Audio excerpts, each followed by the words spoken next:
મંચ પર બિરાજમાન ગુજરાતના લોકપ્રિય મુખ્યમંત્રી શ્રીમાન વિજય રૂપાણીજી, ઉપમુખ્યમંત્રી શ્રીમાન નીતિનભાઈ પટેલ, પૂર્વ મુખ્યમંત્રી आदरणीय आनंदीबेन, मंच पर विराजमान केन्द्रना અને રાજ્યના મંત્રીશ્રીઓ, સંસદ સદસ્યશ્રીઓ, ધારાસભ્યશ્રીઓ અને વિશાળ સંખ્યામાં પધારેલા બોટાદના વાલા ભાઈઓ અને બહેનો,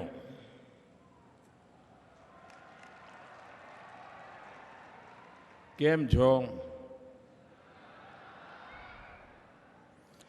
જવાબ તો આપો લ્યા. મજામાં? પાક્કો? મેં જીતુભાઈને કહ્યું કે પાછો જવું તારે થોડા ગાંઠિયા બાંઠિયા બાંધી દેજો.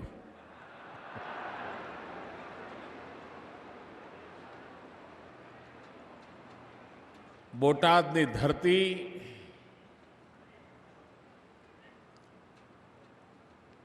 ભારતીય જનતા પાर्टीના કાર્યકર્તા માટે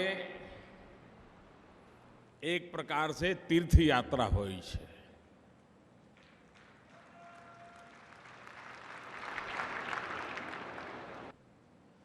કદાચ બોટાદની નવી જે પેઢી છે એને આ સાંભળીને આશ્ચર્ય થતું હશે કે ભારતીય જનતા પાર્ટીના કાર્યકર્તા માટે બોટાદ તીર્થ ક્ષેત્ર કેવી રીતે? જે જમાનામાં ભારતીય જનતા પાર્ટીના પૂર્વાત અવતારમાં અમે જનસંઘ તરીકે કામ કરતા હતા.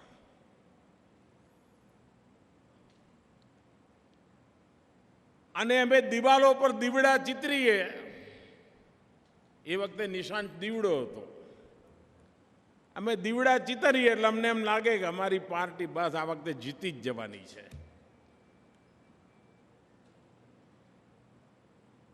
એવા એ દિવસો હતા. જનસંઘની કોઈ ઓળખ નહોતી. જનસંઘના નેતા છે કોણ એનું નામ કોઈ જાણતું નહોતું.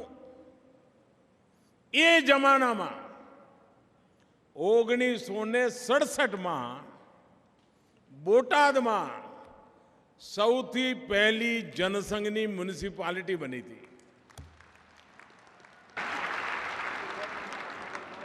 અને એ વિજય એવડો મોટો હતો જનસંઘના જીવનમાં, સમગ્ર દેશમાં બોટાદ બોટાદ થઈ ગયું હતું.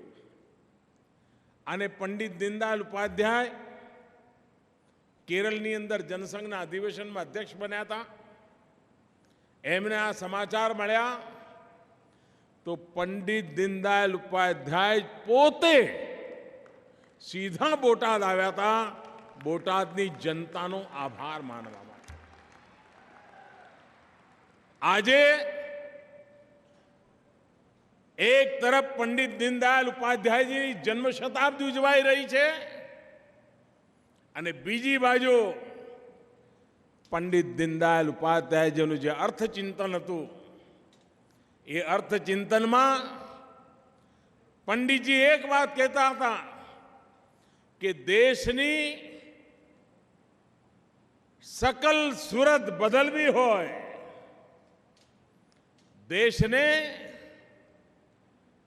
नवी आर्थिक ऊंचाईओ पर लई जवू होय तो एमनु सीधू सादू सूत्र हतु, हर हाथ को काम, हर खेत को पानी.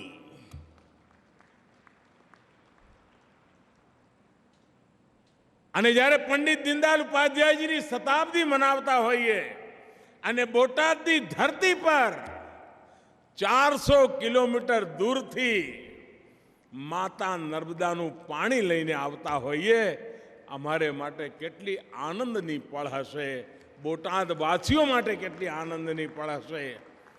ખુશીનો પાર ન રહે, ખુશીનો પાર ન રહે એવી આ ઘટના છે.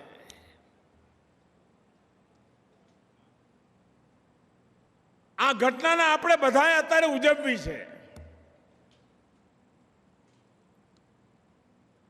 પાણીનું મૂલ્ય શું છે, મહાત્મા શું છે, એ તો એ જ જાણે જેણે સૂકું ભટ્ટ કૃષ્ણસાગર તળાવ જોયું હોય ને એને ખબર પડે કે પાણી કોને કહેવાય.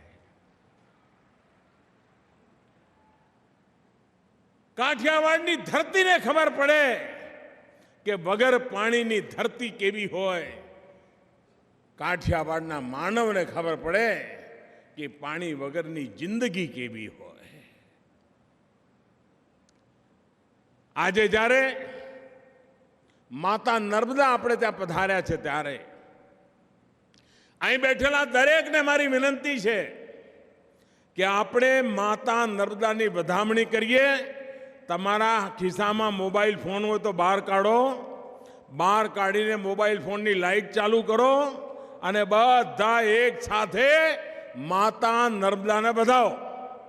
શાબાશ. આ જો બધા કેમેરા વાળા હવે આ વધામણા માના નર્મદાના જોશે. બધાના મોબાઈલ ફોનની લાઈટ ચાલવી જોઈએ. માં નર્મદાના વધામણા થવા જોઈએ.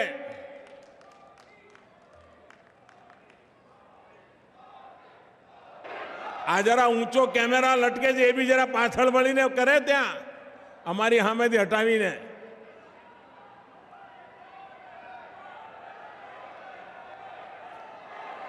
બધાના કેમેરા ચાલવા જોઈએ. મારી સાથે બોલીશું નર્મદે, તમે બોલજો સર્વદે. નર્મદે, નર્મદે, નર્મદે, નર્મદે, નર્મદે, નર્મદે, નર્મદે, નર્મદે. ખૂબ ખૂબ ધન્યવાદ સાથીઓ.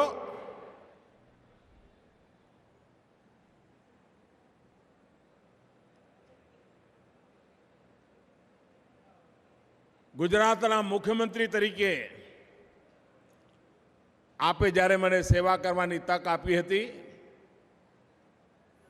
અને જ્યારે હું દેશની મીટિંગમાં જતો હતો અને દેશના લોકોને કહેતો હતો, અન્ય મુખ્યમંત્રીઓને કહેતો હતો કે અમારી આર્થિક તાકાત, અમારા બજેટનો મોટો ભાગ પાણી પાછળ ખર્ચાઈશ. કોઈના ગળે નહોતું ઉતરતું. કેટલાક લોકો મને ટકોર કરતા હતા કે મોદીજી, તમે આટલા બધા રૂપિયા પાણી પાછળ ખપાઈ રહ્યા છો, તમે કોઈ દી ચૂંટણી જીતવાના નથી. લોકોને ગમે એવું કંઈ કરો, ગલગલિયા થાય એવું કરો, ચૂંટણીઓ નીકળ્યા કરે. મેં કહ્યું, ભાઈ, અમે ભારતીય જનતા પાર્ટીના લોકો જુદી માટીના છીએ. મારે ચૂંટણી જીતવા માટેના કારોબાર નથી કરવા, મારે તો મારા ગુજરાતના ગામડાને સમૃદ્ધ કરવું છે. એકવાર મારું ગુજરાતનું ગામડું સમૃદ્ધ થઈ ગયું તો ગુજરાતની પ્રગતિની યાત્રાને કોઈ રોકી નહીં શકે. અને ગુજરાતના ગામડાને પૈસાના ઢગલા સુખી નહીં કરી શકે. ગુજરાતના ગામડાને પાણી જ સુખી કરી શકશે. આ વાત મારા મગજમાં સાફ હતી. એક બાજુ પૈસાના ઢગલા હોય અને બીજી બાજુ પાણી હોય તો ગુજરાતનો જણ એ પાણીના ભરોસે પૈસા કરતા પણ વધારે સોનું પકવી શકે એટલી તાકાત સાથે ઊભો થઈ શકે. અને એટલા માટે આપણે પૂરી તાકાત પાણી માટે લગાવી. કોઈ સરકાર ચૂંટણી પહેલા 1000-2000 કરોડની યોજના ગામડાઓના નામે જાહેર કરી દે ને તોય આપણા દેશમાં વાહવાઈની હેડલાઈનો બને ને ચૂંટણીઓ નીકળી જાય, જીતી જાય. કોઈ કલ્પના કરી શકે છે? પાણી પહોંચાડવા માટે સૌની યોજના દ્વારા 16,000 કરોડ રૂપિયાનું બજેટ આ ગુજરાત સરકાર ખર્ચી રહી છે. 16,000 કરોડ રૂપિયા. આજે અહીંયા પાણી જે પહોંચ્યું છે 400 કિલોમીટર દૂર માં નર્મદા બેઠા છે. જે માં નર્મદાને માથે પાણી ચડાવવા માટે દીકરા શ્રવણની જેમ મા બાપને યાત્રાએ લઈ જાય અને નર્મદા પાણીનું આચમન કરાવીને લાવતા હતા અને મા નર્મદાના દર્શન કરીને દીકરાને આશીર્વાદ દેતી હતી. જે માં નર્મદાના દર્શન કરવા માટે દીકરો રૂપિયા પૈસા ભેગા કરીને ગરીબમાં ગરીબ માની યાત્રા કરાવતો હતો, આજે ખુદ માં નર્મદા એના સંતાનોને આશીર્વાદ આપવા માટે ઘર આંગણે આવી છે. ભાઈઓ બહેનો, આનાથી મોટો મિરેકલ કયો હોય?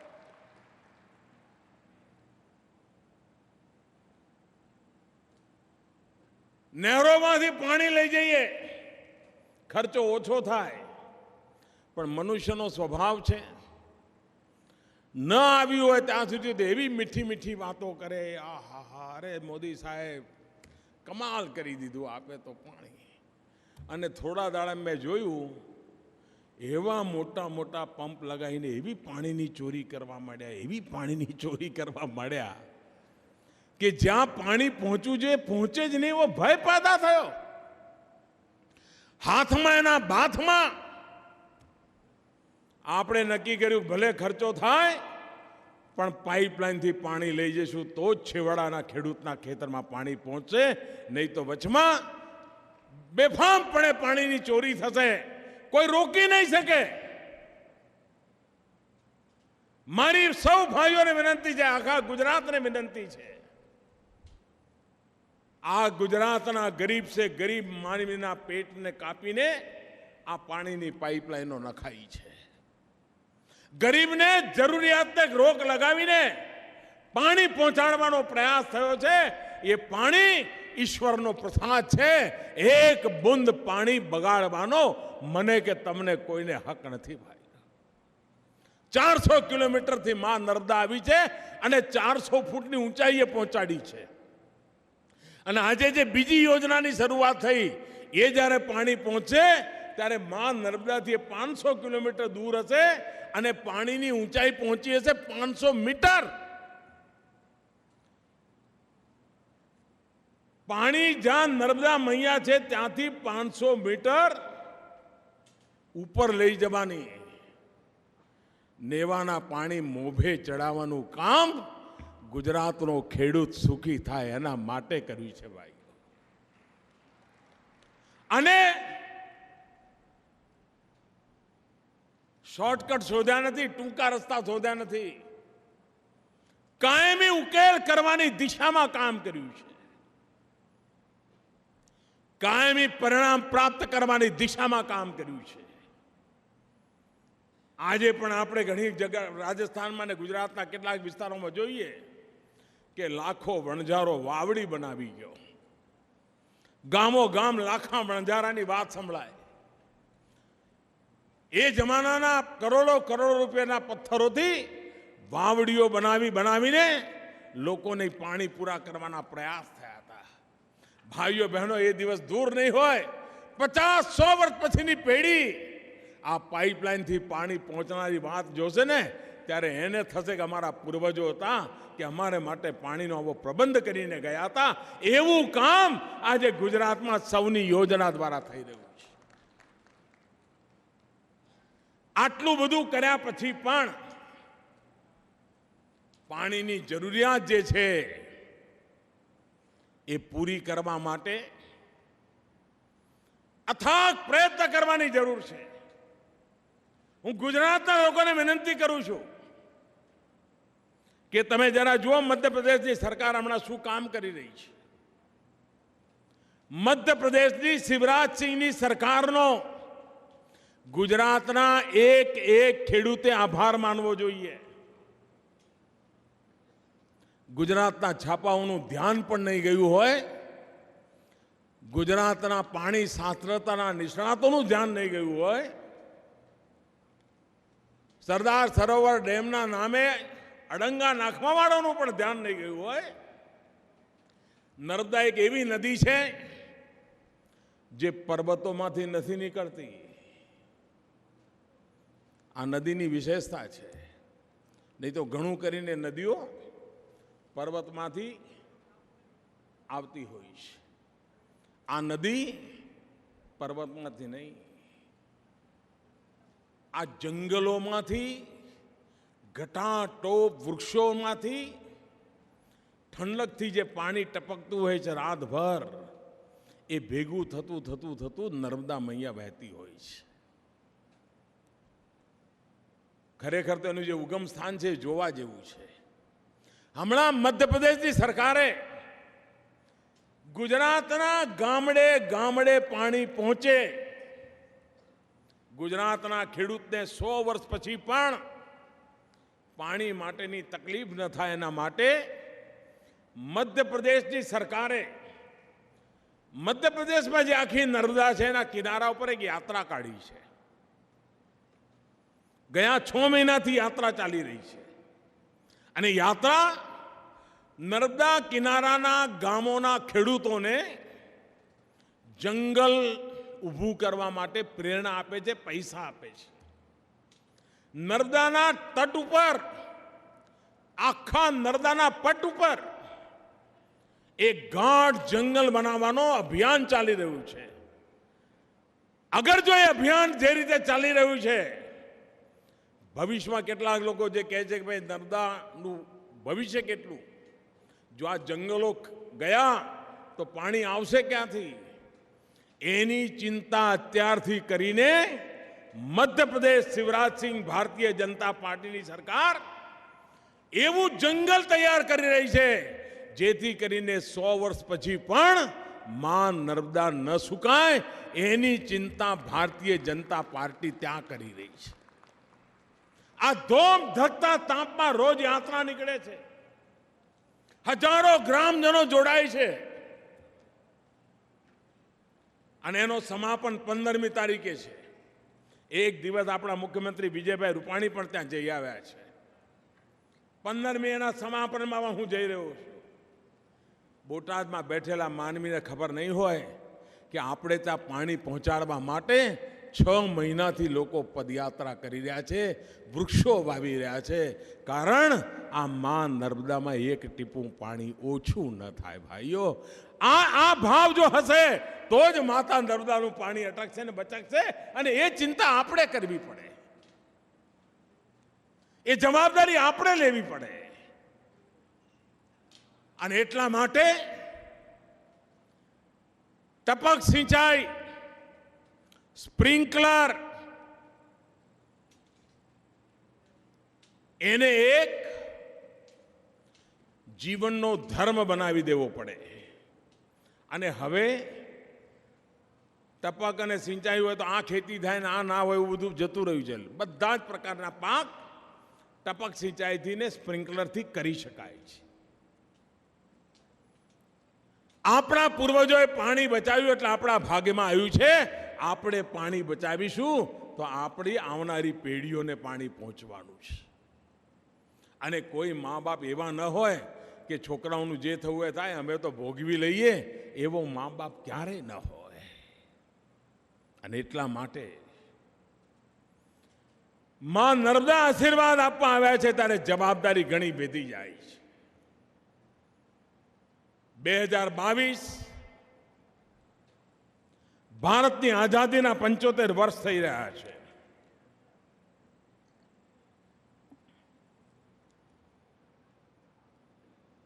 જે મહાપુરુષોએ અનેક વર્ષો સુધી આઝાદીનું આંદોલન ચલાવ્યું, સેંકડો લોકો ફાંસીના ફંદા પર ચડી ગયા, હજારો લોકોએ જવાની જેલમાં ખપાવી દીધી. પેઢીઓની પેઢીઓ હિન્દુસ્તાન આઝાદ થાય એના માટે ખપી ગઈ. એ આઝાદીના 75 વર્ષ 2022માં આવે છે. આપણને આઝાદી માટે, દેશ માટે મરવાનું સૌભાગ્ય ન મળ્યું. આપણને આઝાદીને માટે યાતનાઓ સહન કરવાનો અવસર ન મળ્યો. પણ દેશ માટે મરવાનો અવસર જરૂર નથી મળ્યો, પણ આજે દેશ માટે જીવવાનો અવસર જરૂર મળ્યો છે. 2022 દેશના આઝાદીના દીવાનોના સપના જેવું ભારત બનાવવાની જવાબદારી આપણી ખરી કે નહીં? હું જરા બોટાદ વાળાને પૂછું છું, 2022 સુધીમાં આઝાદીના 75 વર્ષમાં દેશ માટે કંઈક ને કંઈક કરવાની દરેક નાગરિકની જવાબદારી ખરી કે નહીં? ખરી કે નહીં?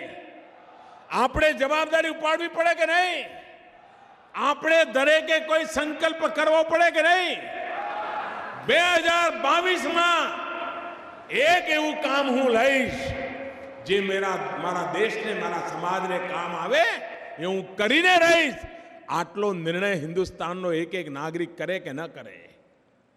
મારી આપને વિનંતી છે, ગામ ગામ, ઘરે ઘરે, વ્યક્તિએ આ વાત આપણે પહોંચાડીએ કે 2022 આઝાદીના દીવાનોના સપને જેવું હિન્દુસ્તાન બનાવવું છે.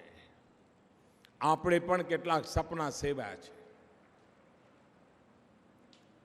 ભારત સરકારે દેશ સામે એક વિષય મૂક્યો છે કે 2022 સુધીમાં હિન્દુસ્તાનના જે ખેડૂતો છે એ ખેડૂતની આવક અમારે બમણી કરવી છે, ડબલ કરવી છે.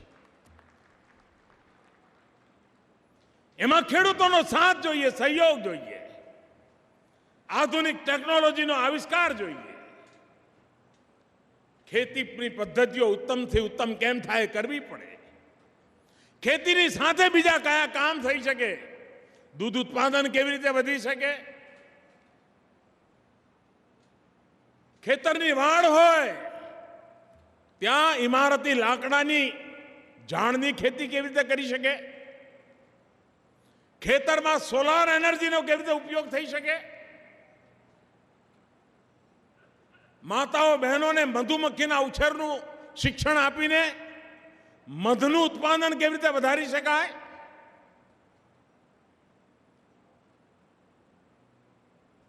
બે 2022 સુધીમાં કેટલા ખેડૂતો હોય કે જે નક્કી કરે કે આજે હું 5 થેલા યુરિયા વાપરું છું, 2022 સુધીમાં મારી ખેતી એવી હું કરીશ કે 5 થેલામાંથી હું 2 થેલા પર આવી જઈશ અને યુરિયાનો ઘટાડો કરીને હું આ મારી ભારત માતાની સેવા કરીશ. એવો સંકલ્પ કરનારા કેટલા ખેડૂતો નીકળે? કેટલા ખેડૂતો નીકળે કે જે નક્કી કરે કે હવે મારા ખેતરમાં એક પણ પાણીનું ટીપું હું બગડવા નહીં દઉં અને ટપક સિંચાઈથી ખેતી કરીશ અને નવો ઇતિહાસ બનાવવાનું કામ હું કરીને રહીશ. મારા દેશની આઝાદીના 75 વર્ષ મારે ઉજવવા છે. આ ભાવ કેવી રીતે બને? આ ભાવ પેદા કરવાની આવશ્યકતા છે. અને એકવાર 125 કરોડ દેશવાસી સંકલ્પ કરી લે. એક દેશવાસીનો એક સંકલ્પ, એક પરિવારનો એક સંકલ્પ, દરેક નગર પોતાનો એક સંકલ્પ કરે. બોટાદ નક્કી કરે કે 2022માં બોટાદને અહીંયા પહોંચાડવું છે. દરેક ગામડે નક્કી કરે કે 2022 સુધીમાં આપણા ગામમાં એકેને ગરીબ રહેવા નથી દેવો, કંઈ ને કંઈ એના માટે કામ શોધી કાઢવું છે. કોણ કહે છે ગરીબી મુક્તથી દેશ મુક્ત ન થાય? કોણ કહે છે દુનિયાની તોલે ભારત આવીને ઊભું ન રહે? ભાઈઓ બહેનો, એક જમાનો હતો આપણે હથિયાર હેઠા મૂકી દીધા હતા. વરસાદ આવે તો ઠીક, ના આવે તો ઠીક, આવે તો ચલો ભાઈ વરસ ઠીક ગયું, ના આવે તો કુદરતની મહેરબાની. આજથી 15 વર્ષ પહેલા ક્યારેય કાઠિયાવાડના માનવીએ વિચાર્યું નહોતું કે દુષ્કાળમાંથી પણ આપણે બહાર આવી શકીએ છીએ. આ માનવીય પુરુષાર્થ અને પરાક્રમની ગાથા છે કે આજે ગુજરાત દુષ્કાળના કાળમાં દિવસોમાંથી બહાર આવી ગયું અને સ્વપ્રયત્નથી આવ્યું, પુરુષાર્થથી આવ્યું, યોજનાથી આવ્યું.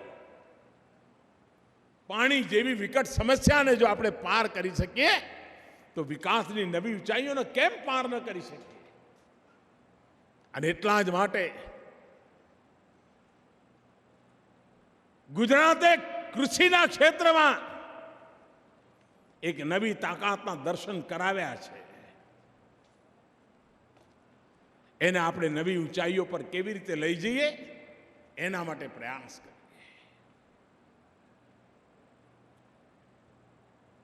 આપણો એક પ્રયાસ છે ચીલા ચાલુ જૂના જમાનાની પદ્ધતિઓથી દેશને બહાર કાઢવો છે. આધુનિક વિજ્ઞાન ટેકનોલોજી એ મનુષ્યનો સ્વભાવ બનાવવો છે. અહીંયા મેં જ્યારે કહ્યું કે તમે તારા મોબાઈલ ફોનની લાઇટ ચાલુ કરો, લગભગ બધાના હાથમાં મોબાઈલ ફોન હતો.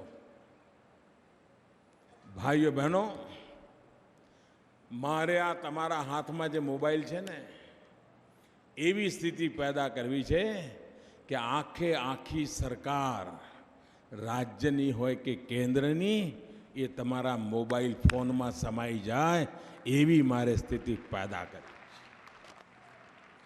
આખે આખી બેંક તમારો મોબાઈલ ફોન જ તમારી બેંક બની જાય એ દિશામાં દેશને લઈ જવો છે. એક ભીમ એપ બનાવી છે. આનું ઈચ્છું કે બોટાદના કાર્યક્રમમાં આવેલો દરેક વ્યક્તિ પોતાના મોબાઈલ ફોન પર ભીમ એપ ડાઉનલોડ કરે અને હવે કારોબાર રોકડેથી નહીં, નગદથી નહીં, ભીમ એપથી ચલાવીએ. મારે ગરીબ માનવીને મદદ કરવી છે. આજે મધ્યમ વર્ગનો સામાન્ય માનવી, નાની મોટી દુકાન હોય, થોડો માલ ખરીદે તો ભવિષ્યમાં સારી કમાણી થાય એવી આશા હોય તો એ બિચારો શું કરે? ઊંચા વ્યાજે સાહુકારને ત્યાંથી પૈસા લઈ આવે. બેંક એને પૈસા ના આપે, કારણ એના કોઈ ચોપડા ના હોય, રેકોર્ડ ના હોય, બધું રોકડે રોકડું આવતું હોય ને જતું હોય. બેંક વાળો કહે ભાઈ તારો ગેરંટી તારી પાસે છે શું, શેના આધારે તને પૈસા આપો? જો તમે ભીમ એપથી પૈસા લેવડ દેવડ કરો તો તમારો હિસાબ કિતાબ આપોઆપ બનતો જાય. નાઈની દુકાન હોય, ધોબીની દુકાન હોય, દરજીની નાની દુકાન હોય, એની લેવડ દેવડ આનાથી ચાલે તો બેંકમાં હિસાબ પહોંચે કે ભાઈ આ ભાઈનું અઠવાડિયે 2000 રૂપિયાની આવન જાવન છે તો 500-700ની લોન આપવામાં વાંધો નહીં. શાહુકારના ત્યાંથી ઊંચા વ્યાજેને પૈસા લાવવા નહીં પડે અને બેંક સામે ચાલીને પૈસા આપશે. આપણે એક એવી વ્યવસ્થા વિકસાવવા માંગીએ છીએ કે તમારો કારોબારની માહિતી જ્યારે ભીમ એપ દ્વારા તમારા મોબાઈલ ફોન દ્વારા બેંકને પહોંચે, બેંક હિસાબ જુએ તો બેંક તમને મેસેજ મોકલે કે ગયા મહિને તમને 2000 રૂપિયાની લોન લેવા માટે તમે હકપાત્ર હતા, પરંતુ હવે તમારું કામ સુધર્યું છે તો 2500ની લોન લેવાના હકપાત્ર બનો છો. 6 મહિનામાં કારોબાર સુધરે તો ફરી બેંકનો જ મેસેજ આવે કે પહેલા તમે 2500 લેવાના હકદાર હતા, હવે તમારો કામધામ વધ્યું છે, તમે 5000 લેવાના હકદાર બન્યા છો. લેવા ન લેવા એ તમારી મરજી, પણ એકવાર તમે આ વ્યવસ્થા સાથે જોડાઓ, આ બેંકો તમારા ઘેર આવીને તમારી સેવા કરે એવું મારે પરિવર્તન લાવવું છે. એ ત્યારે જ આવે કે આપણો મને સાથ અને સહકાર મળે. જે નવજવાનિયાઓ છે એમને આ વેકેશનમાં મારે કમાતા કરવા છે. આજકાલ હિન્દુસ્તાનમાં પણ વેકેશનમાં જવાનિયાઓ કંઈ ને કંઈ કરવાનો ઉત્સાહ બતાવે છે.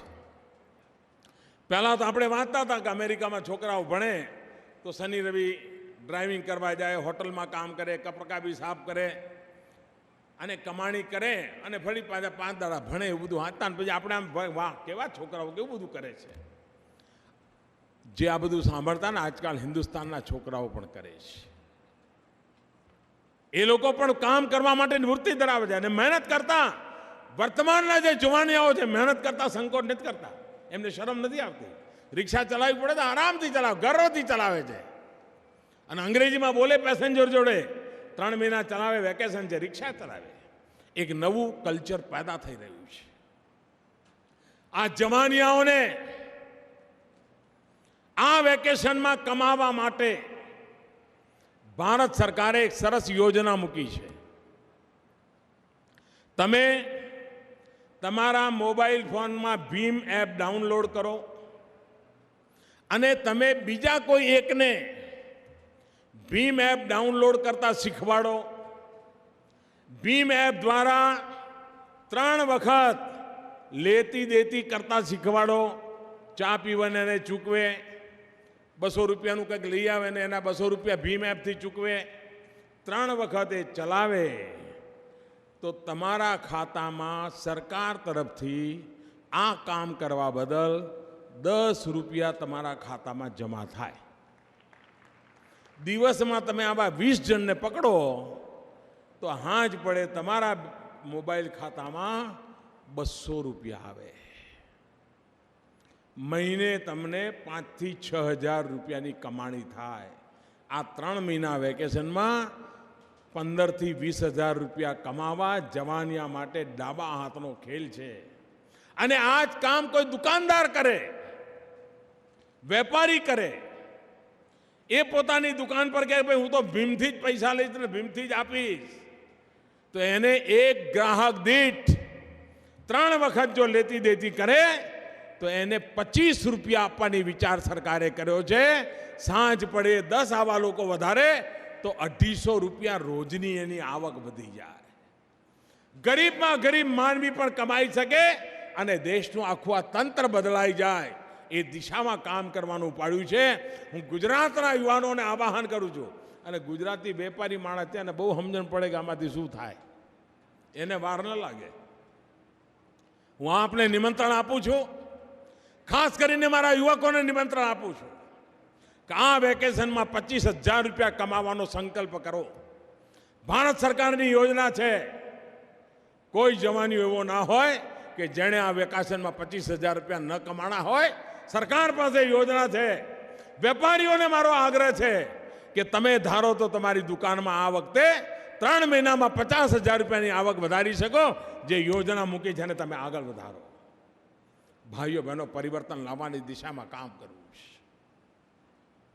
આજે નર્મદા મૈયા પીવાનું પાણી, શુદ્ધ પીવાનું પાણી આરોગ્ય માટેનો ઉત્તમ માર્ગ છે. પીવાનું શુદ્ધ પાણી હોય, આરોગ્યના અનેક પ્રશ્નોનું નિરાકરણ ત્યાં જ થઈ જતું હોય છે. આજે ગુજરાતમાં એક જમાનો હતો જ્યારે અમે લોકો બધા વિપક્ષમાં હતા, ત્યારે ગુજરાતમાં માંડ 4% થી 14% સુધી જ ઘરોમાં નળથી પાણી આવતું હતું. 4 થી 14%. અમારા આયા પછી જે અભિયાન ઉપાડ્યું, આજે ગુજરાતમાં લગભગ 80% ઘર એવા છે કે જેમાં રસોડામાં નળથી પાણી આવે છે. આ માતાઓ બહેનોને માથે બેડા લઈને માઇલો સુધી જવું પડતું હતું. એ બંધ કરાવવાનું કામ હજારો કરોડ રૂપિયા ખર્ચીને આપણે પૂરું કર્યું છે. ભાઈઓ બહેનો, ગુજરાતનું ભાગ્ય એમાં છે કે આવી સ્થાયી વ્યવસ્થાઓને વિકસાવીએ. ટૂંકા રસ્તેથી આપણે આગળ વધી શક્યા નથી ને વધી શકવાના નથી. સાચો રસ્તો લાંબો હોય પણ એ રસ્તે ગયા છીએ અને એના આજે પરિણામ દેખાય છે. એ શક્તિને ઓર વધારવી છે. સમગ્ર દેશના વિકાસની અંદર ગુજરાત એનું ભરપૂર યોગદાન આપતું રહે એ રીતે ગુજરાતને આગળ વધારવું છે. અને આટલી મોટી સંખ્યામાં આજ સવારથી હું જ્યાં ગયો છું ત્યાં અદ્ભુત માનવ મહેરામણ. અનેક અનેક આશીર્વાદ હું ગુજરાતના લોકોનો જેટલો આભાર માનું એટલો ઓછો છે.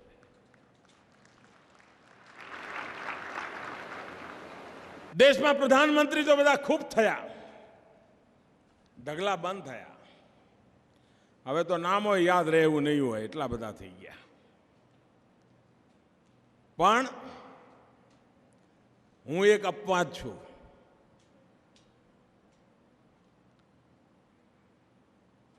આટલા બધા વર્ષ મુખ્યમંત્રી તરીકે કામ કર્યા પછી પ્રધાનમંત્રી બનવાનો મોકો મળ્યો એવો હું પહેલો માણસ છું. અને એના કારણે મને ઝીણામાં ઝીણી ખબર પડે કે યુરિયા સમયસર ન પહોંચે તો ખેડૂતને શું તકલીફ પડે મને ખબર પડે. પાણી પહોંચાડવાના સમયે પાણી ન પહોંચે અને પાક પીળો પડવા માંડે એટલે કિસાનનું લોહી પીળું પડી જાય, આ મને સમજણ પડે. ભાઈઓ બહેનો, તમારી વચ્ચે રહીને મુખ્યમંત્રી તરીકે જે કંઈ શીખ્યો છું એ આજે મને પ્રધાનમંત્રી તરીકે કામ કરવામાં એટલું બધું મદદરૂપ થઈ રહ્યું છે. સમાજના સામાન્ય પ્રશ્નોને સમજવાની એના કારણે મને જે ચીવટ આવી છે એનો લાભ આજે હિન્દુસ્તાનના બધા રાજ્યોને મળી રહ્યો છે, દૂર દૂરના વિસ્તારોને મળી રહ્યો છે. અને એના માટે હું સદા સર્વદા ગુજરાતવાસીઓનો ઋણી રહીશ, જેમણે મને શિક્ષિત કર્યો, દીક્ષિત કર્યો, મારામાં કુશળતા વધારી અને દેશને માટે આપે મને પ્રશિક્ષિત કરીને મોકલ્યો છે. એ બદલ હું આપનો ખૂબ ખૂબ આભાર માનું છું. ફરી એકવાર બંને મુઠ્ઠી બંધ કરીને પૂરી તાકાતથી મારી જોડે બોલીશું, નર્મદે સર્વદે. નર્મદે. અરે માં નર્મદા ઘર આંગણે આવી જાય, આવું આમ ઢીલું ઢીલું બોલો. નર્મદે. આવું ન ચાલે ભાઈ, આ બોટાદનો અવાજ આવો ના હોય. નર્મદે. હા, હવે લાગ્યું ભાઈ. નર્મદે. નર્મદે. નર્મદે. નર્મદે. નર્મદે. નર્મદે. નર્મદે. નર્મદે. નર્મદે. નર્મદે સર્વદે. ધન્યવાદ.